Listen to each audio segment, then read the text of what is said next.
Naalala ko ang tunog ng mga alon na humahampas sa mga bato noong hapong iyon. Patuloy kampante, gaya ng lahat ng bagay sa Batangas, na palaging tila isang lugar na tahimik at ligtas para sa akin. Nakatayo ako sa harap ng Bristol Beach Resort. Suot pa rin ang sidang bandana sa aking leeg, yung binili ni Marco para sa akin noong huling anibersaryo namin. Sinabi niya noon na bumabagay daw sa kulay ng mga mata ko. Ngayon, ang kulay na iyon ay parang banyaga, parang pag-aari ng iba ng isang babae na naniniwala pa sa kaligayahan. Bigla siyang lumitaw, sumulpot mula sa kanto na parang multo. Hindi ko siya inaasahan, bagaman siguro dapat lang. Perpekto ang ayos ng kanyang buhok, mahal ang kanyang pabango. Naamoy ko mula sa ilang metrong layo. Isang bagay sa pagitan ng jasmine at kayabangan. Nakasuot siya ng puting bestida, magaan, pang-araw, at nakangiti na parang pag-aari niya ang mundo. Marahil, sa isang banda, ay oo. Akin na siya ngayon, sabi niya, habang nakatitig ng diretso sa aking mga mata. Ang boses niya ay kalmado, halos malambing, na parang nag-uusap lang kami tungkol sa panahon o sa bagong bukas na kainan sa tabing dagat.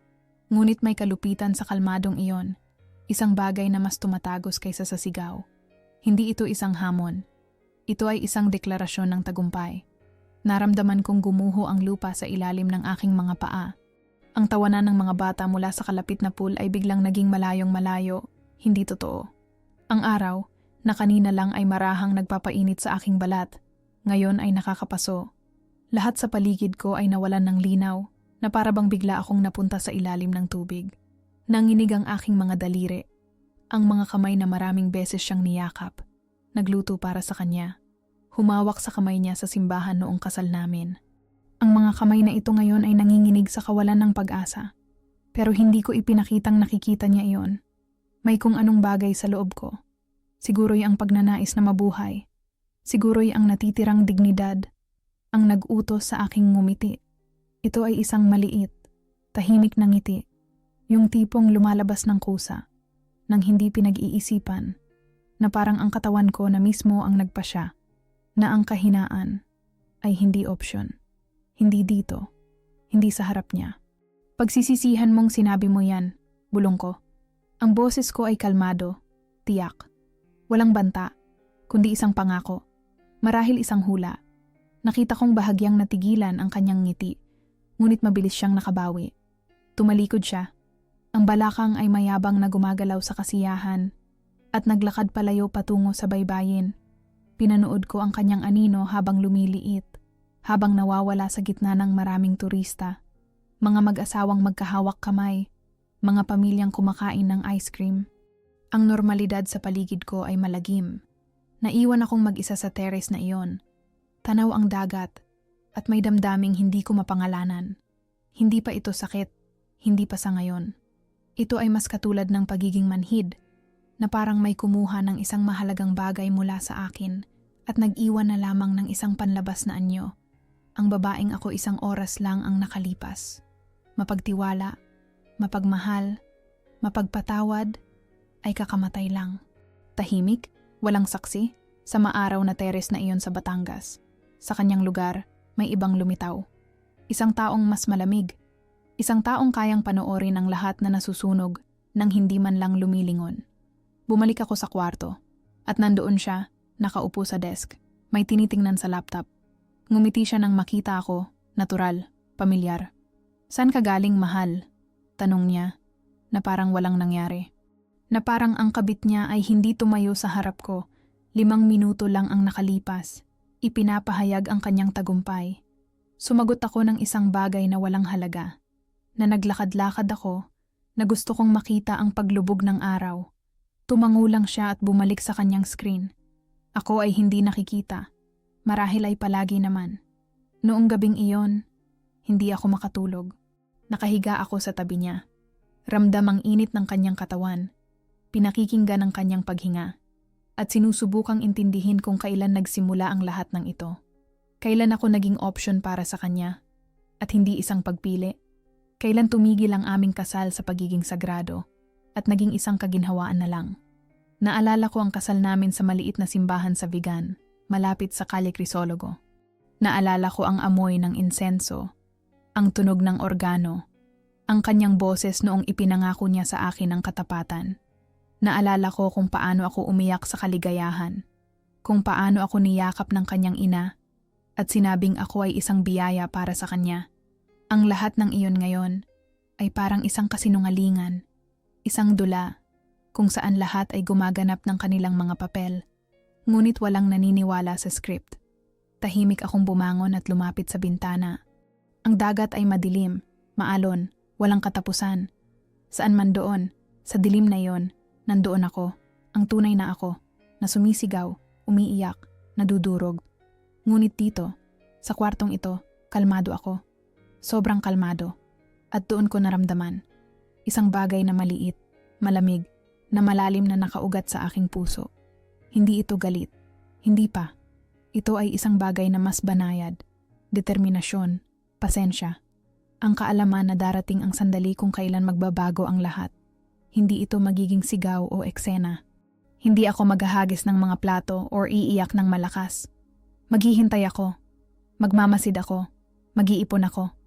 At kapag dumating ang tamang sandali, at darating iyon, palaging dumarating, ipapakita ko sa kanilang dalawa kung sino talaga ako. Sinabi niyang sa kanya na si Marco. Ngunit hindi pa niya alam na ako ang may hawak ng lahat ng baraha. Hindi pa niya alam na ang pinakamalakas na bagyo ay dumarating sa katahimikan. Tumalikod ako mula sa bintana at tiningnan siya. Natutulog ng mahimbing. Napaka-inosente.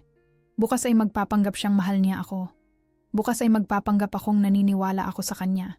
At pagkatapos, unti-unti, salita sa salita, ebidensya sa ebidensya, bubuo ako ng isang bagay na hindi niya maaaring baliwalain o sirain.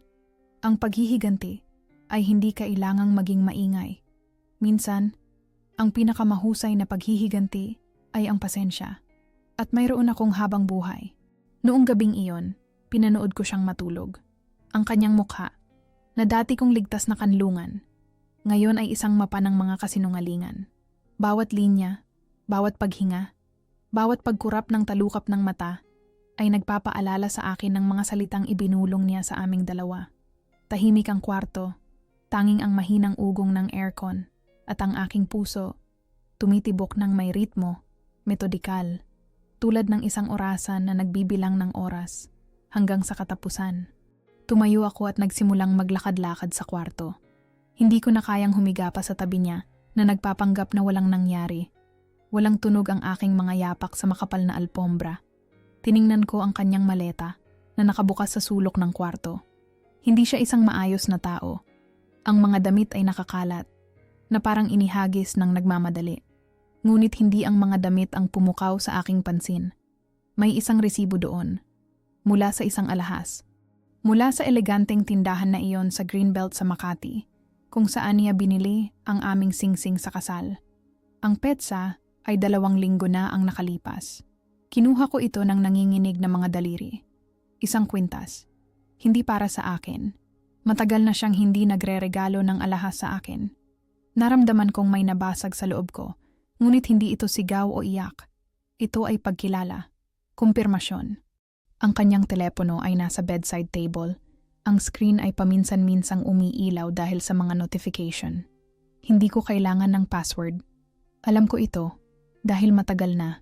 Noong mga panahong nagtitiwala kami sa isa't isa ng walang hanggan, ibinabahagi namin ang lahat. Ngunit hindi ko kailanman tiningnan ang kanyang telepono. Hindi ko kailangan. Ngayon, kailangan ko. Dahan-dahan ko itong kinuha, na parang isang bomba na maaaring sumabog. Isang segundo lang ang pag-unlock. At pagkatapos, naging malinaw ang lahat. Mga mensahe. Daan-daang mensahe. Mula sa kanya, para sa kanya, tungkol sa kanya. Bawat salita ay parang kutsilyo na tumutusok sa akin. Mahal kita. Hindi na ako makapaghintay. Walang alam si Mrs. Ang huling parirala ay umaling-awngaw sa aking ulo na parang isang pangungutya. Nag-scroll pa ako. Bawat pag-uusap ay mas malala kaysa sa nauna. Mga larawan na ipinapadala nila sa isa't isa. Mga lugar kung saan sila magkasama. At doon ko napansin ang isang bagay na nagpatigil sa akin. Kusina ni Lola sa vegan. Nagpunta kami doon para sa aming anibersaryo. O yun ang sabi niya sa akin. Ngunit ipinapakita ng mga larawan mula sa telepono niya na kasama niya si Julia doon. sa mismong araw na iyon. Ilang oras bago ang aming hapunan. Siguradong umuwi siya, nagbihis. Marahil ay naligo pa, para alisin ang amoy ng pabango ni Julia. At pagkatapos ay lumapit siya sa akin, ngumiti, hinalikan ako sa noo at sinabing, "Ang ganda mo, mahal." Kinain ko ang hapunan na in-order niya, ininom ang alak na pinili niya, at naniwala na ito ay aming gabi. Amin. Maingat kong ibinalik ang telepono, eksakto sa parehong lugar, sa parehong anggulo. Ang aking mga kamay ngayon ay matatag na. Nakapagtataka kung paano ang sakit ay maaaring maging isang bagay na mas malamig, mas kontrolado. Umupo ako sa bintana at tumitig sa kalangitan. Malabo ang mga bituin sa Batangas, natatakpan ng maninipis na ulap, katulad ng katotohanan sa aking pagsasama. Laging nandoon, ngunit nakatago, natatakpan, binabalewala. Inisip ko ang lahat ng mga senyales na pinalampas ko. O baka hindi ko pinalampas, baka ayaw ko lang talagang makita. Ang mga gabing pag-uwi mula sa trabaho na idinadahilan niyang mahahalagang pagpupulong. Mga katapusan ng linggo kung kailan bigla siyang kailangang umalis para sa business trip sa Cebu, Davao o Baguio. Lagi siyang may dahilan, lagi siyang kapanipaniwala dahil gusto kong maniwala sa kanya. Naalala ko ang isang pag-uusap namin ng kapatid kong si Ana. Ilang buwan na ang nakalipas. Nakaupo kami sa kusina niya sa Quezon City, umiinom ng tsaa, at sinabi niya, "Karina, ayos lang ba kayo?" Nagtanong ako kung bakit. Hindi ko alam, parang wala siya rito. Kahit na nandito siya, wala pa rin siya. Ipinagtanggol ko siya noon. Sinabi kong marami lang siyang trabaho, na stress siya, na normal lang iyon. Walang sinabi si Ana, tiningnan lang ako sa paraan niyang iyon. Puno ng awa at pagbibitiw. Ngayon naiintindihan ko na. Alam niya, marahil hindi eksakto kung ano, ngunit naramdaman niya. Ang mga babae ay laging nakakaramdam. Tayo lang ang nagpapasok sa ating isipan na ito ay paranoia, na nag-i-imagine tayo ng mga bagay na wala. Ngunit naroroon sila. Laging naroroon. Tiningnan ko siyang muli. Nakahiga siya, ang isang braso ay nakataas sa itaas ng kanyang ulo. Ang bibig ay bahagyang nakabukas. Mukha siyang inosenteng bata. Isang taong walang kasalanan. Ang asawang minahal ko, 10 taon na ang nakalipas sa maliit na bar na iyon, sa lumang bayan, kung saan kami unang nagkita. Naalala ko kung paano niya sinabi sa akin noon na ako ang pinakamagandang babae na nakita niya. Siguro totoo iyon. Siguro lahat ng salita niya ay totoo. Sa sandaling sinabi niya ang mga ito. Ngunit ang katotohanan ay may tendensyang magbago. Kung hindi mo ito hahawakan ng mahigpit, may naramdaman akong kakaiba. Hindi galit, hindi desperasyon, ni hindi lungkot. Ito ay isang bagay na mas malamig, mas kalkulado. Kaalaman, katiyakan, kapangyarihan. Napagtanto ko na ngayon, hawak ko na ang lahat ng baraha. Hindi niya alam na alam ko. Hindi alam ni Julia na alam ko. Iniisip nilang pareho na ligtas sila, naligtas ang kanilang sikreto. Ngunit ang mga sikreto ay ayaw manatiling sikreto. Gusto nilang lumabas sa liwanag, sumabog, sirain ang lahat sa paligid.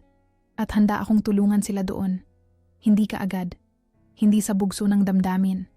Kailangang pag-isipan, planuhin, perpekto. Dahil kung gagawin ko ito, kung sisirain ko ang lahat ng kanyang itinayo, kailangang walang posibilidad na makadepensa. Walang lugar para sa mga dahilan. Walang pagkakataon para sa mga kasinungalingan. Huminga ako ng malalim at tiningnan ang aking refleksyon sa bintana. Ang babaeng nakatingin sa akin ay banyaga. Mayroon siyang aking mga mata, aking buhok, aking mukha. Ngunit may bago sa kanya. Isang bagay na matigas. Isang bagay na hindi nahahayaan ang sarili na maloko pa. Babalik ako sa kama. Magpapanggap akong natutulog. Bukas, ngingitian ko siya sa almusal. Tatanungin ko kung kumusta siya, kung nakatulog siya ng maayos. Gagampanan ko ang papel ng isang mapagmahal, walang kamalay-malay na asawa. At habang ginagawa iyon, tahimik, metodikal, walang pagmamadali, sisimulan kong kolektahin ang lahat ng kailangan ko. Dahil sa huli, ang paghihiganti ay hindi isang ulam na inihahain ng malamig. Ang paghihiganti ay isang sining na kailangang lilukin ng may pasensya ng isang artista. At handa na akong maging isang maestra. Lumipas ang mga sumunod na araw na parang naka-slow motion. Bawat oras ay isang pagkakataon para mag-obserba. Bawat pag-uusap ay isang pagsusuri. Bawat kilos ay isa pang piraso ng puzzle. Inisip ni Marco na pagod lang ako sa biyahe. Marahil medyo malungkot. Marahil, gaya ng dati, sobrang sensitibo. Hindi niya pinaghihinalaan na bawat salita niya, bawat ngiti, bawat kasinungalingan na sinasabi niya, ay naitatala sa aking memorya na parang ebidensya sa korte. Nagsimula ako ng maingat. Una, ang kanyang laptop. Paminsan-minsan ay iniiwan niya itong bukas kapag pumupunta siya sa banyo o sa balkonahe para manigarilyo. Sapat na ang ilang minutong iyon. Kasaysayan ng browser, mga nakasave na password, mga file sa folder ng mga dokumento na puno ng mga bagay na para sa karamihan ay inosente, ngunit para sa akin, makabuluhan. Mga email, mga booking sa hotel, mga resibo mula sa mga restaurant na itinuturing niyang mga pulong sa trabaho. Kinukunan ko ng litrato gamit ang telepono. Bawat resibo, bawat mensahe, bawat kumpirmasyon ng booking. Gumawa ako ng isang folder sa isang pribadong cloud na hindi niya kailanman tinitingnan. Pinangalanan ko itong mga resibo 2024, isang bagay na napaka-boring na kahit na aksidente niyang makita ito, hindi niya ito bubuksan. Ang susi ay si Julia. Hindi ko pa alam ang apelido niya noon, ngunit mabilis kong nalaman. Ang social media ay isang bintana sa kaluluwa, at ang kanyang mga bintana ay bukas na bukas. Ang kanyang profile ay pampubliko, puno ng mga larawan, post, check-in. Isa siya sa mga babaeng nagdodokumento ng bawat sandali ng kanilang buhay na nangangailangan ng kumpirmasyon ng kanilang pag-iral sa pamamagitan ng mga like at komento. At iyon ang kanyang ikinapahamak. Sinimulan kong iscroll pabalik ang kanyang mga larawan, buwan-buwan, at naroon sila, ang mga bakas ng kanilang relasyon, napakalinaw, na nakakatawa na. Selfie sa salamin sa banyo ng isang restaurant na nakilala ko. Dinala niya ako doon isang linggo pagkatapos. Larawan ng cappuccino sa parehong coffee shop kung saan madalas pumunta si Marco pagkatapos ng trabaho. Tanawin mula sa balkonahe ng hotel sa Baguio kung saan nag-ski siyang mag-isa kasama ang mga kaibigan. May mga larawan din kasama siya. Hindi direkta. Masyado siyang matalino para doon. Ngunit ang kanyang refleksyon sa mga bintana, ang anino ng kanyang katawan, minsan pa nga ay ang kanyang kamay na may hawak na baso ng alak sa gilid ng kuha. Para sa iba, ang mga detalyeng ito ay hindi mahalaga. Para sa akin, ito ang lahat. Kumuha ako ng mga screenshot. Isinulat ko ang mga petsa, lugar, konteksto. Inayos ko ang kronolohiya ng kanilang relasyon tulad ng isang investigador na nag-aayos ng timeline ng isang krimen. Dahil ito ay isang krimen. Marahil hindi sa legal na kahulugan, ngunit sa moral, espiritual. Ito ang pinakamasamang uri ng pagtataksil. Isang hapon, habang nasa trabaho si Marco, pumunta ako sa Makati. Sinabi ko sa kanya na bibisitahin ko si Ana, ngunit sa halip ay pumunta ako sa alahas na yon.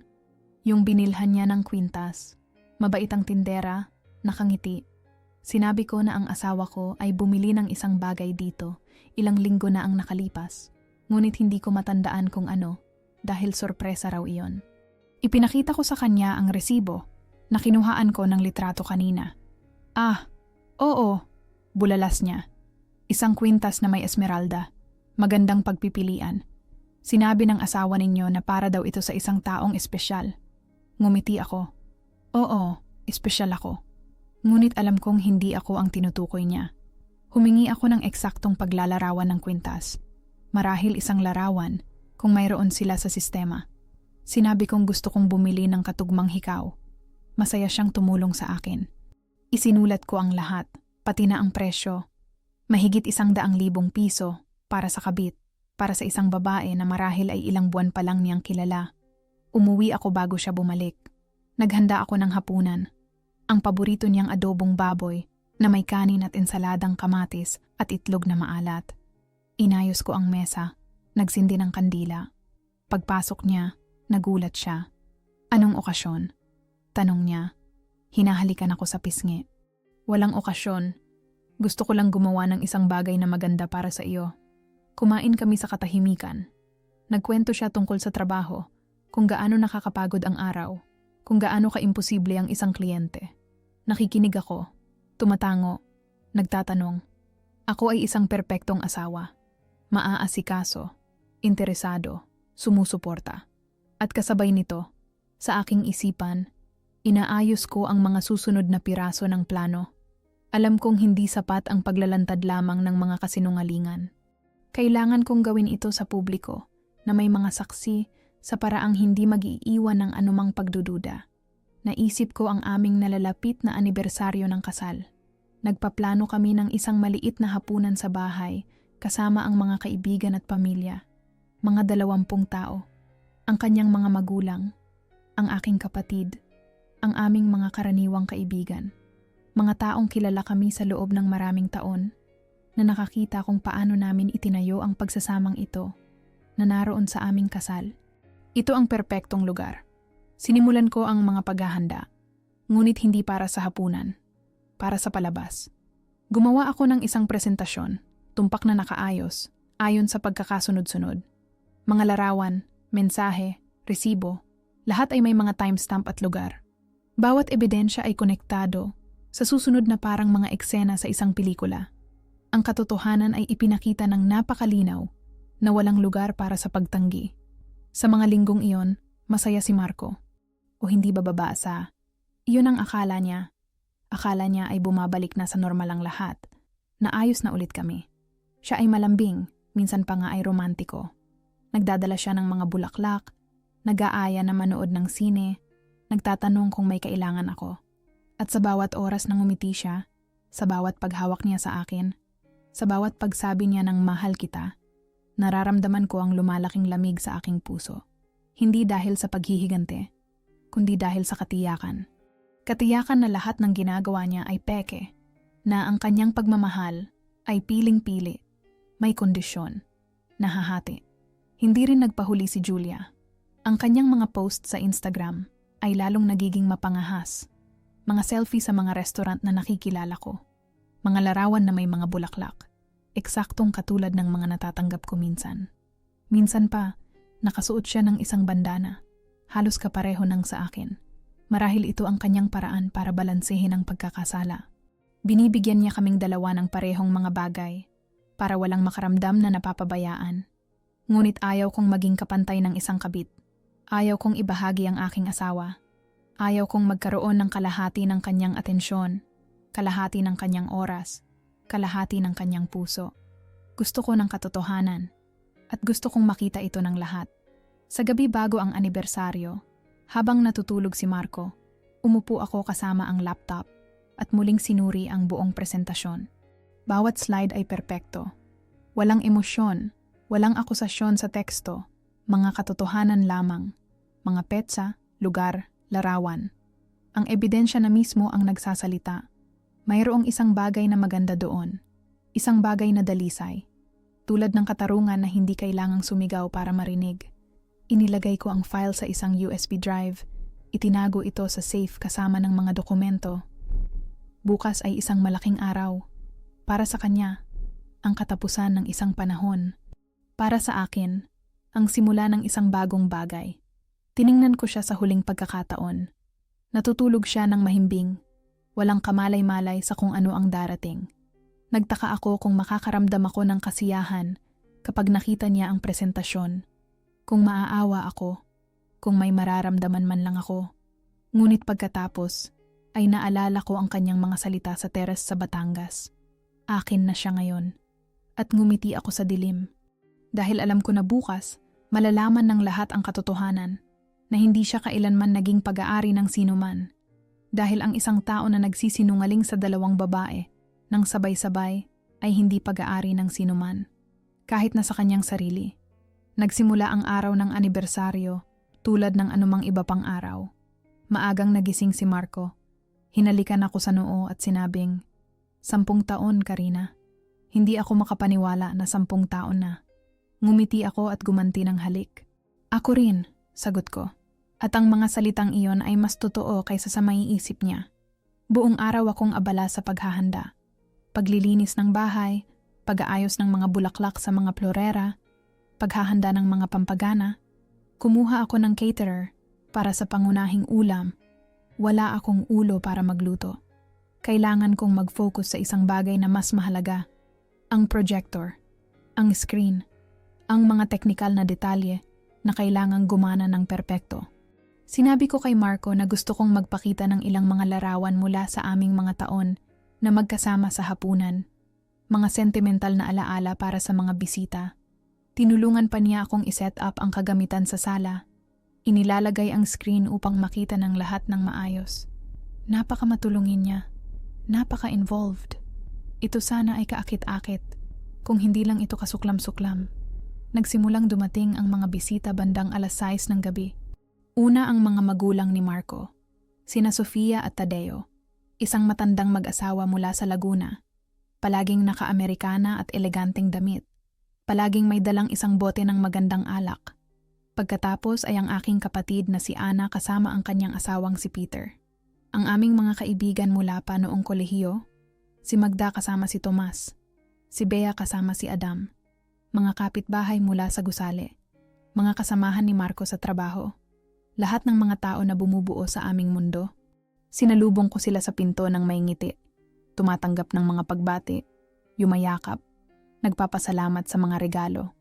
Ako ay isang perpektong hostess, nagniningning sa kaligayahan sa isang maroon na bestida na pinili ko, lalo na para sa okasyong ito. Isang bestida na nagpapakita sa akin na tiwala sa sarili, elegante, hindi matitinag. Si Marco ay nakatayo sa tabi ko, ang kamay ay nasa aking baywang, nagpapatawa, nakikipagtawanan sa mga kasamahan. Paminsan-minsan ay titingin siya sa akin ng may pagmamahal, ng may pagmamalaki. At sa bawat pagkakataong ginawa niya iyon, nararamdaman ko ang isang bagay sa loob ko na tumitigas. Hindi ito galit. Ito ay kahandaan. Naging maayos ang hapunan. Ang catering ay perpekto, masarap na kaldereta, at mango float para sa dessert. Ang alak ay dumaloy ng sagana. Ang mga usapan ay maingay at masaya. Ang mga tao ay nagkwento ng mga anekdota mula sa aming kasal. Inalala ang mga nakakatawang kwento mula sa mga nakaraang taon. May nag-alok ng isang toast para sa susunod na 10 taon. Itinaas ko ang aking baso, ngunit hindi uminom. Hindi ngayon. Ngayon kailangan kong maging matino, matalas, nasa ganap na kontrol.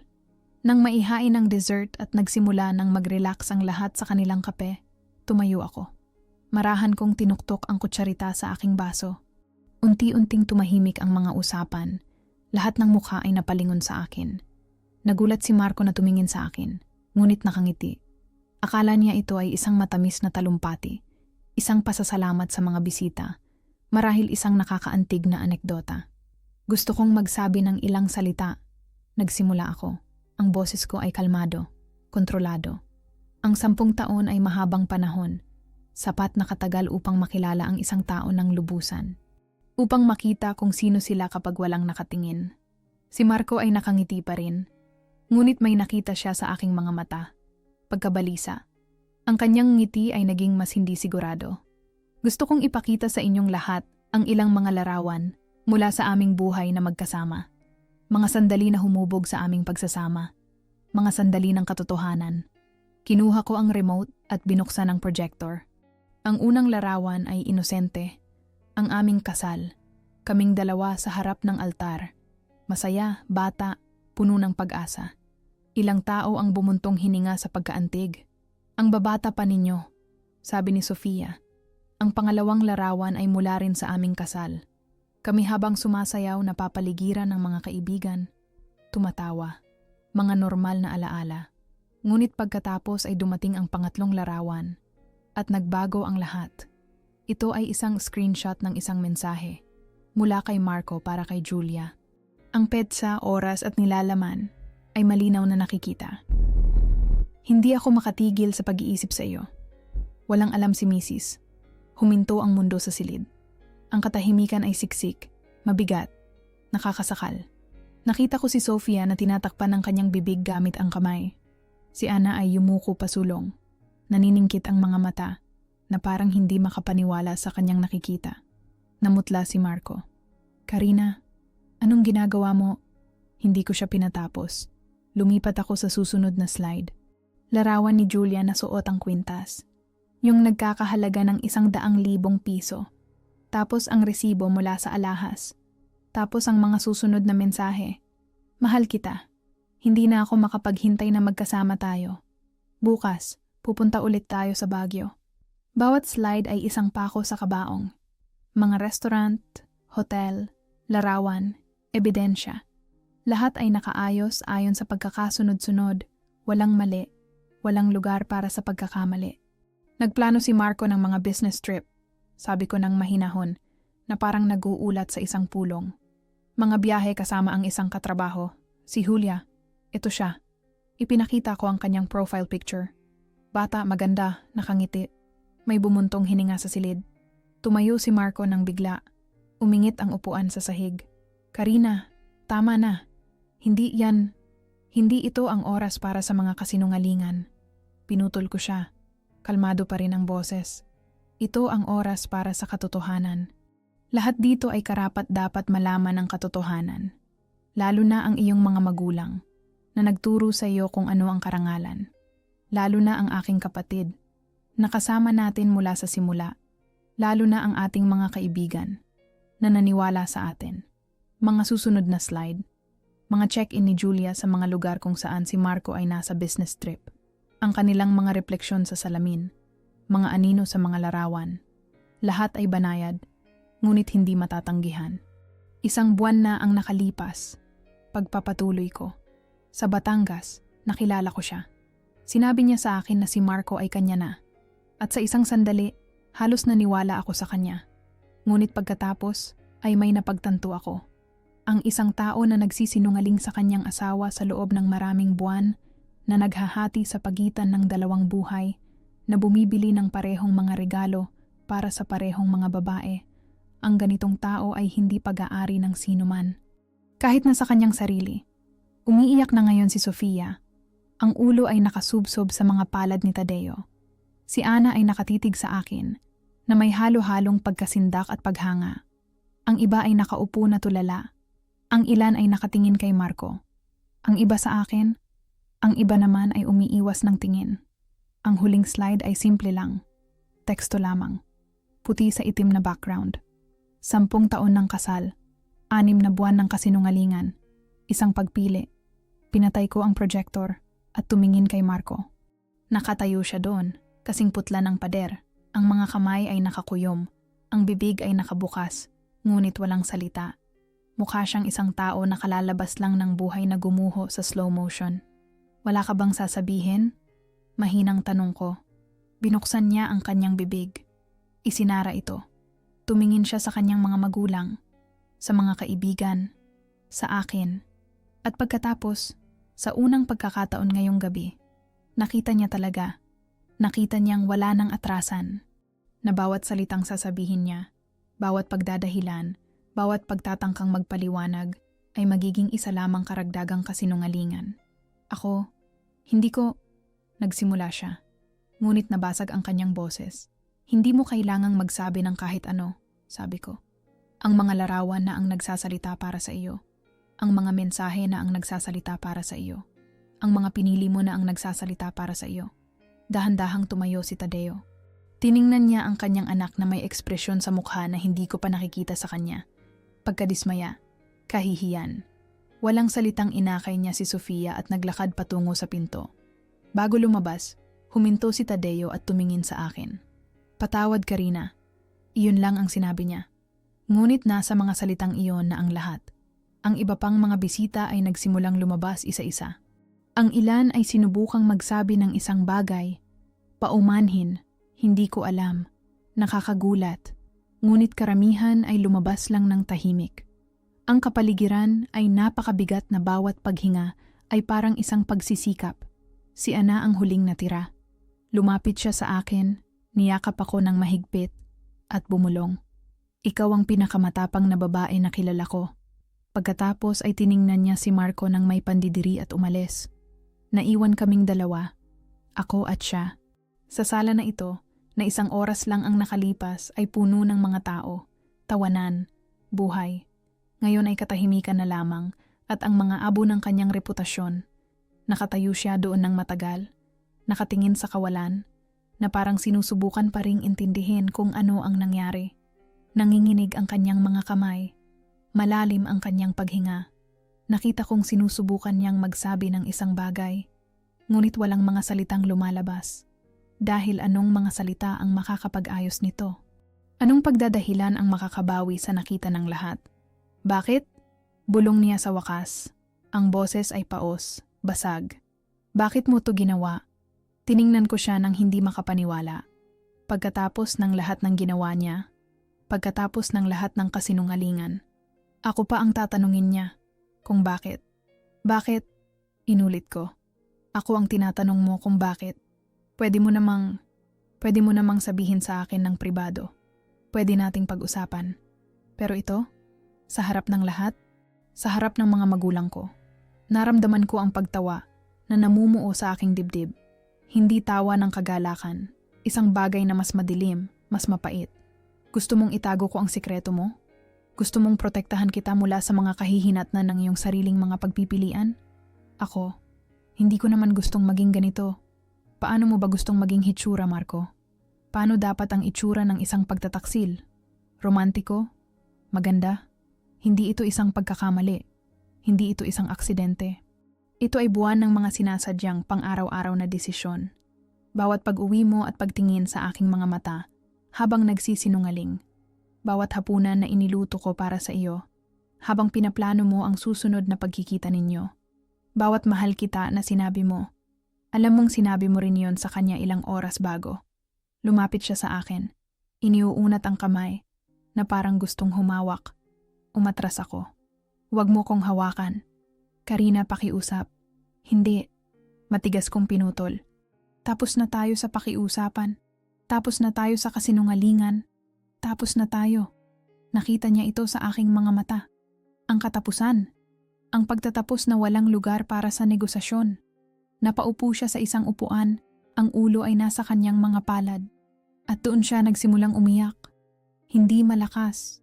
Tahimik. May pagbibitiw ng isang tao na napagtanto. Na nawala na ang lahat. Mahal kita. Bulong niya habang lumuluha. Mahal pa rin kita. Hindi. Sagot ko. Ang boses ko ay kalmado tulad ng ibabaw ng lawa bago ang isang bagyo. Hindi mo ako mahal. Ang pagmamahal ay higit pa sa mga salita. Ito ay mga pagpili. Ito ay katapatan. Ito ay paggalang. At pinili mo siya. Araw-araw sa loob ng 6 na buwan, pinili mo siya. Nagkamali lang ako. Ang pagkakamali ay mga bagay na ginagawa mo ng isang beses. Ang ginawa mo ay isang pamumuhay. Nagsimulang mag-vibrate ang kanyang telepono sa mesa. Minsan, 2, 3. Tiningnan ko ang screen. Si Julia, tumatawag. Siguro nakita na niya kung ano ang nangyari. Mabilis kumalat sa social media. At tiyak na may ilang bisita na nag-post na tungkol sa dramang naganap. Hindi mo ba sasagutin? Tanong ko nang may kabalintunaan. Tiningnan niya ang telepono na parang isang bomba. Hindi niya ito hinawakan. Sa wakas ay tumigil ang pag-vibrate. Nag-iwan lamang ng katahimikan sa pagitan namin. Anong nangyari sa kanya? Tanong ko kahit alam ko ang sagot. Sino ang tinutukoy mo? Si Julia, ang kabit mo. Nandito ba siya? Hindi ko siya inimbitahan. Naisip ko na, hindi tama. Hindi tama. Umalingaw-ngaw ang salitang iyon sa silid na parang isang kalokohan. Ang hindi tama ay ang magkaroon ng kabit. Ang hindi tama ay ang magsinungaling sa iyong asawa. Ngunit malinaw, sa kanyang baluktot na moral na kompas, ang pag-imbita sa isang kabit sa anibersaryo ng kasal ay lumagpas na sa linya. Tumawag na ba siya sa'yo? Tanong ko. Umiling siya. Hindi ko alam. Hindi ko tiningnan. Tingnan mo. Ano? Tingnan mo ang telepono. Gusto kong malaman kung ano ang sasabihin niya. Nag-aalangan niyang kinuha ang telepono. Inunlock niya ito gamit ang nanginginig na mga daliri. Nakita ko siyang nag-scroll sa mga mensahe. At ang kanyang mukha ay lalong namumutla. Oh, ano na? Pagmamadali ko. Siya, nakita niya. May nagsabi sa kanya. Sabi niya, tapos na kami. Na hindi siya pwedeng makasama sa isang tao na nagpahiya sa kanya sa publiko. Hindi ko mapigilang mapangiti. Kaya nakikipaghiwalay siya sa iyo? Dahil napahiya siya? Tumingin sa akin si Marco. Ang mga mata ay puno ng desperasyon. Anong gagawin ko ngayon? At iyon na yun. Sa sandaling iyon, may napagtanto akong isang mahalagang bagay. Hindi siya nag-aalala tungkol sa akin. Hindi siya nag-aalala tungkol sa aming pagsasama, sa sakit na idinulot niya sa akin, sa kahihiyang dinala niya sa aming pamilya. Nag-aalala siya para sa kanyang sarili, sa kanyang sitwasyon, sa katotohanang naiwan siyang mag-isa. Anong gagawin mo? Inulit ko. Mag-empake ka na at umalis ka na sa bahay na ito. Ngayong gabi. Karina, bigyan mo pa ako ng isang pagkakataon. May pagkakataon ka. Mayroon kang 10 taon na pagkakataon. Bawat araw na gumising ka sa tabi ko, may pagkakataon kang maging tapat.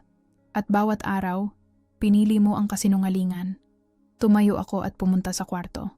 Kinuha ko ang kanyang maleta mula sa aparador at sinimulang ilagay ang kanyang mga damit. Hindi maingat, hindi may pag-aalaga. Basta ko na lang inihagis lahat sa loob. Mga kamiseta, pantalon, medyas. Mga bagay na nilabhan ko, pinlansya, tinupi ng daan-daang beses. Ngayon ay mga tela na lang sila na kailangang mawala sa aking bahay. Tumayo si Marco sa pintuan ng kwarto. Pinapanood ako. Talagang tapos na.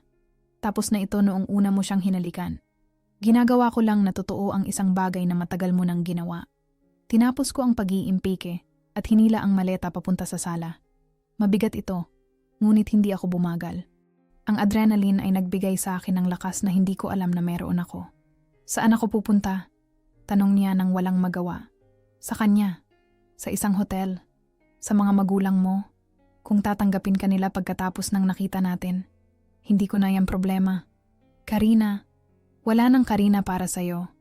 Natapos na ang karapatan mo diyan noong sinabi mo sa kanya na hindi mo ako mahal. Noong nagplano ka ng kinabukasan, kasama siya sa halip na kasama ako. Noong pumili ka, binuksan niya ang kanyang bibig. Ngunit sa pagkakataong ito ay wala siyang sinabi. Dahil alam niyang totoo iyon. Bawat salitang sinabi ko ay katotohanan na hindi niya maikakaila. Pumunta siya sa kwarto, kinuha ang maleta. Nakatayo siya sa pintuan sandali. Tinitingnan ako sa huling pagkakataon. Marahil ay hinahanap ang bakas ng babaeng pinakasalan niya. Yung laging nagpapatawad, laging nagbibigay ng pangalawang pagkakataon, na nagmamahal ng walang kondisyon. Ngunit ang babaeng iyon ay wala na. Nagsisisi ako. Mahina niyang sinabi. Ako hindi, sagot ko. Dahil ngayon alam ko na kung sino ka talaga. At iyan ay isang regalo na hindi mo pinapahalagahan hanggat hindi mo pa ito natatanggap. Isinara ko ang pinto sa likuran niya. Narinig ko ang kanyang mga yapak sa hagdanan. Papalayo. Hanggang sa tuluyang naglaho. At pagkatapos, sa katahimikan ng aking tahanan, sa espasyong ito na pinagsaluhan namin sa loob ng 10 taon, may naramdaman akong hindi inaasahan. Ginhawa. Hindi kagalakan, hindi tagumpay. Ginhawa lang. Na parang sa loob ng maraming taon, ay may dala akong mabigat na pasanin, nang hindi ko namamalayan, at ngayon ay bigla ko itong ibinaba. Tumingin ako sa paligid ng sala. Maruruming plato, walang laman na baso, mga upuang wala sa lugar. Ang mga labi ng isang gabi na dapat sana ay isang pagdiriwang, ngunit naging isang pagbitay. Nagsimula akong maglinis. Hindi dahil kailangan kong gawin, pwede ko namang iwan ito para bukas. Ngunit kailangan ng aking mga kamay ng gagawin. Kailangan ng aking isip ng oras para iproseso ang lahat ng nangyari. Habang dinadala ko ang mga huling plato sa kusina, may napansin ako sa maliit na mesa sa tabi ng bintana. Isang papel, isang sulat mula kay Sofia, ina ni Marco. Siguradong iniwan niya ito bago umalis. Binuksan ko ito ng nanginginig na mga daliri. Karina, wala akong masabi kung gaano ako humihingi ng paumanhin. Bilang isang ina, pinalaki ko siya ng mas mahusay kaysa rito. Bilang isang babae, naiintindihan ko ang iyong sakit. Karapat-dapat ka sa higit pa. Patawarin mo kami na hindi namin ito napansin ng mas maaga. Patawarin mo kami na hindi namin siya napigilan. Ikaw ay nasa aming mga panalangin. Sofia, tiniklop ko ang sulat at maingat na inilagay sa ibabaw ng fireplace. Hindi ko alam kung ano ang gagawin dito. Kung itatago ba o itatapon. Ngunit isang bagay ang alam ko, hindi ito kanyang kasalanan. Si Marco ay isang hustong gulang na lalaki na gumawa ng sarili niyang mga desisyon. mga maling desisyon. Ngunit sarili niya. Tumingin ako sa orasan. Halos hating gabi na. Ang araw na nagsimula bilang aming anibersaryo ay nagtatapos bilang katapusan ng lahat. Pinatay ko ang mga ilaw, maliban sa isang maliit na lamp sa sala. Umupo ako sa sofa at sa unang pagkakataon sa loob ng maraming linggo, naramdaman kong makakahinga ako. Talagang makahinga. Walang pagkukunwari, walang maskara, walang takot. Tumawag si Marco ng 3:00 ng madaling araw. Hindi ko sinagot. Tumawag siyang muli ng 4:00 at 5:00. Bawat beses ay binaliwala ko. Hindi ko na trabaho na pakalmahin siya, aliwin, o ayusin ang kanyang mga problema. Bukas, tatawagan ko ang abogado. Bukas, sisimulan ko ang mga papeles ng diborsyo. Bukas, sisimulan kong bumuo ng bagong buhay. Ngunit ngayon, sa katahimikang ito, sa bahay na ito na ngayon ay akin na lamang, hinayaan ko ang aking sarili na umiral lang. Walang kasinungalingan, walang maskara, walang anino ng lalaking nagtaksil sa akin. At mayroong isang bagay na maganda doon. Lumipas ang ilang linggo bago ko talaga naramdaman na ako na ulit ako. Ang mga unang araw ay kakaiba. Tahimik, walang laman, ngunit hindi sa negatibong paraan. Bagkus, parang isang blangkong pahina na maaari kong punan ng kahit anong gusto ko. Gumigising ako sa umaga at wala siya. Wala ang kanyang sipilyo sa banyo, ang kanyang kape sa kusina, ang kanyang mga tanong tungkol sa mga plano sa araw. At bagaman, dapat akong makaramdam ng lungkot, tanging kapayapaan ang naramdaman ko. Dinadalaw ako ni Ana halos araw-araw noong unang linggo. Nagdadala siya ng pagkain na siya mismo ang nagluto. Sinigang, adobong manok. Kailangan mong kumain, sabi niya, na para bang ako ay kagagaling lang sa operasyon. At marahil, sa isang banda, ay oo, isang operasyon sa puso na kailangang matutong tumibok ng iba. Nag-usap kami ng maraming oras. Hindi lang tungkol kay Marco, tungkol sa lahat. Tungkol sa aming pagkabata sa probinsya, sa aming mga magulang, sa mga pangarap na isinantabi namin sa paglipas ng panahon. Naalala ko na minsan gusto kong magpinta. Meron pa akong mga easel sa bodega, maalikabok na kalimutan. Ilabas mo yan, sabi ni Ana isang hapon. Magsimula ka ulit, at iyon nga ang ginawa ko. Noong weekend, pumunta ako sa isang tindahan ng mga gamit sa sining sa Makati at bumili ng mga pintura, brush at canvas. Gumastos ako ng higit sa nararapat. Ngunit ito ay parang isang pamumuhunan sa aking sarili. Sa babaeng gusto kong maging. Ang mga unang pinta ay pangit. Maruruming kulay, clumsy na mga linya, walang anumang komposisyon. Ngunit ang punto ay hindi para maging maganda sila. Ang punto ay ang umiral sila. Upang maging patunay na ako rin ay umiiral. Na ako ay higit pa sa isang asawang pinagtaksilan. Ang abogado, si Attorney Reyes, ay naging epektibo. Ang mga dokumentong nakolekta ko ay naging simple ng diborsyo. Kahit man lang sa legal na pananaw. Hindi sinubukan ni Marco na lumaban. Pinirmahan niya ang lahat ng ipinakita sa kanya. Marahil ay naisip niya na mapapadali nito ang mga bagay. Na baka sakaling mapatawad ko siya balang araw. Ngunit hindi niya naintindihan ang isang bagay. Ang pagpapatawad ay hindi nangangahulugang pagbabalik. Maaari kang magpatawad habang pinapanatiling sarado ang pinto. Tumatawag sa akin si Sofia paminsan-minsan. Maikling pag-uusap, puno ng hindi masabing paghingi ng tawad. Sabi niya, si Marco ay nakatira sa kanila, na siya ay nasa isang mahirap na lugar, na sinusubukang bumangon. Hindi siya nagtanong kung gusto kong makipag-usap sa kanya. Alam niyang hindi ang sagot. Ngunit ikinuwento niya sa akin ang tungkol kay Julia, na si Julia ay nakipaghiwalay sa kanya kinabukasan pagkatapos ng hapunan. Hindi tumawag, hindi nakipagkita, basta na lang siyang binlock kahit saan at naglaho sa kanyang buhay. Dapat lang, sagot ko kay Sofia. Dapat natuto siya sa mga pagkakamali ni Marco bago siya naging susunod na ako. Bumuntong hininga si Sofia noon. Ang tapang mo, Karina. Mas matapang kaysa sa akin kailanman. Hindi ko alam kung iyon ay isang papuri o isang pag-amin sa kanyang sariling kahinaan. Marahil pareho. Isang buwan pagkatapos ng hiwalayan, nag-isa akong pumunta sa dagat. Sa Baler Aurora. Matagal ko nang gustong makita ang lugar na iyon na nakaharap sa Pasipiko. Ngunit palaging sinasabi ni Marco na masyadong mahangin doon, masyadong walang tao, masyadong boring. Ngayon naiintindihan ko na hindi ito tungkol sa lugar. Ito ay tungkol sa kontrol. Tumuloy ako sa isang maliit na pensyon na may tanawin ng dagat. Ang may-ari, isang matandang babae na nagngangalang Aling Karing, ay nagtanong kung kasama ko ang aking asawa.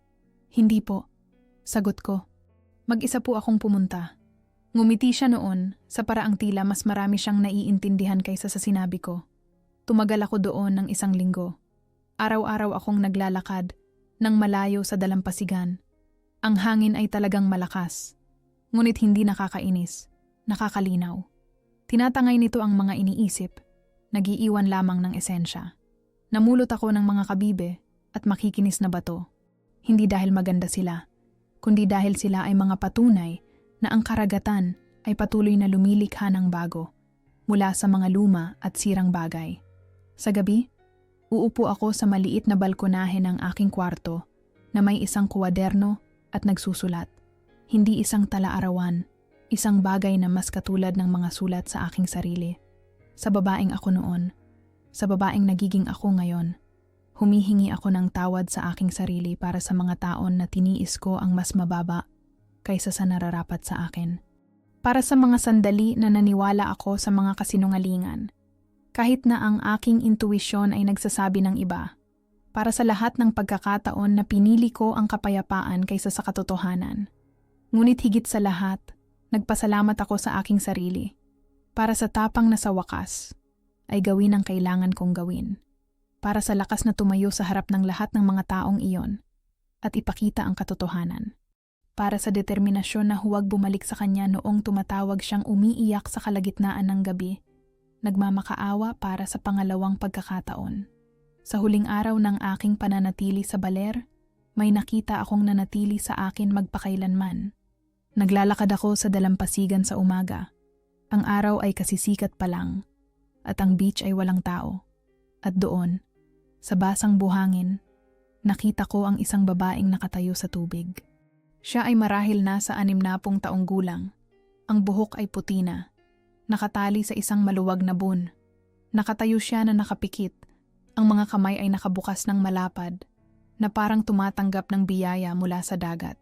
Huminto ako at pinanood siya. May kapayapaan sa kanya na kinaiinggitan ko, na parang lahat ng pinagdaanan niya sa buhay, lahat ng bagyo at krisis, ay humubog sa kanya sa isang bagay na mas malakas, mas maganda. Binuksan niya ang kanyang mga mata at nakita ako. Ngumiti siya. Wala siyang sinabi, ngunit ang ngiting iyon ay nagsabing, makakarating ka rin diyan. Bigyan mo lang ng oras ang iyong sarili. Bumalik ako sa bahay na may bagong bagay sa aking puso. Hindi kaligayahan. Hindi pa. Ngunit isang bagay na malapit doon. Pag-asa. Posibilidad. Itinapon ko ang lahat ng kanyang mga bagay na naiwan. Mga lumang t-shirt, mga sirang sapatos, mga hindi saradong lalagyan ng mga pampaganda sa banyo. Hindi dahil sa galit, kundi dahil sa pangangailangan. Ang bahay na ito ay kailangang maging akin, hindi amin. Pininturahan ko muli ang kwarto. Mula sa beige patungo sa isang malalim, payapang asul. Bumili ako ng mga bagong kobre kama, mga bagong unan, mga bagong kortina. Inilipat ko ang mga kasangkapan, pinalitan ang mga pintura sa dingding. Mas maraming liwanag ang pumasok sa silid. Nagsimula akong pumasok sa mga klase ng yoga sa isang maliit na studio malapit sa bahay. Noong una, ito ay para lang sa ehersisyo, upang hindi ako nakaupo mag-isa sa bahay tuwing gabi. Ngunit mabilis kong natuklasan na higit pa pala ito. Ito ay tungkol sa paghinga, tungkol sa pag-focus, tungkol sa pagiging presente sa aking katawan, na sa loob ng maraming taon ay binaliwala ko. Itinuturing na isang kasangkapan para gumana, hindi bilang isang bagay na mahalaga sa sarili nito. Nakilala ko doon si Martha, isang babae na kaedad ko, na dumadaan din sa isang diborsyo. Hindi kami nag-usap tungkol sa mga detalye, hindi namin kailangan. Mayroong isang bagay sa paraan ng pagtingin namin sa isa't isa sa panahon ng mahihirap na pose na naghihikayat ng walang salita. Mas malakas ka kaysa sa iyong iniisip. Kaya mo yan. Hindi ka nag-iisa. Pagkatapos ng ilang linggo, niyaya ako ni Martha na magkape. Nag-usap kami tungkol sa lahat, tungkol sa aming mga pagsasama, tungkol sa kung ano ang naging mali, tungkol sa kung ano ang maaari naming ginawa ng iba. Ngunit tungkol din sa hinaharap, tungkol sa mga pangarap na isinantabi namin, sa mga lugar na gusto naming bisitahin, sa mga babaeng gusto naming maging. Alam mo ba? Sabi niya sa isang punto. Pakiramdam ko ang pinakamagagandang taon ay nasa unahan pa natin. Dahil ngayon, alam na natin kung ano ang hindi natin gusto. At iyon ay kapangyarihan. Tama siya. Sa loob ng maraming taon, nabuhay ako nang hindi talaga alam kung ano ang gusto ko. Tanging kung ano ang inaasahan ng iba sa akin. Asawa, may bahay, isang sumusuportang kapareha. Lahat ng mga tungkuling iyon ay mahalaga, ngunit walang isa man sa kanila ang ako. Ngayon, maaari kong malaman kung sino talaga ako. 3 buwan pagkatapos ng hiwalayan, ginawa ko ang isang bagay na hindi ko kailanman gagawin. Kasama si Marco, nag-book ako ng tiket sa eroplano papuntang Paris. Mag-isa, para sa 1 linggo. Walang plano, walang gabay, walang sino mang nagsasabi sa akin kung saan pupunta at kung ano ang makikita. Minsang sinabi sa akin ni Aling Karing mula sa pensyon sa Baler, ang pinakamagagandang paglalakbay ay yung kung saan mo natatagpuan ang iyong sarili. Hindi ko ito naintindihan noon. Ngayon naiintindihan ko na. Nag-i-impake ako ng aking maleta isang gabi. Bago ang aking pag-alis, tinutupi ang mga damit na binili ko, lalo na para sa okasyong ito. Mga bagong bestida, mga bagong sapatos, isang bagong ako. Tumingin ako sa salamin at nakita ang isang babae na halos hindi ko makilala. Ngunit sa pagkakataong ito, hindi ito nakakatakot. Ito ay kapanapanabik. Nag-vibrate ang telepono ko. Isang mensahe mula kay Ana. I'm so proud of you. Lumipad ka ng mataas, kapatid. Ngumiti ako habang binabasa ang mga salitang iyon. At pagkatapos, sa unang pagkakataon sa loob ng mahabang panahon, naramdaman ko ang isang bagay na totoo. Hindi ginhawa, hindi kapayapaan, ni hindi pag-asa. Kagalakan. Dalisay. Walang bahid na kagalakan sa pagiging ako.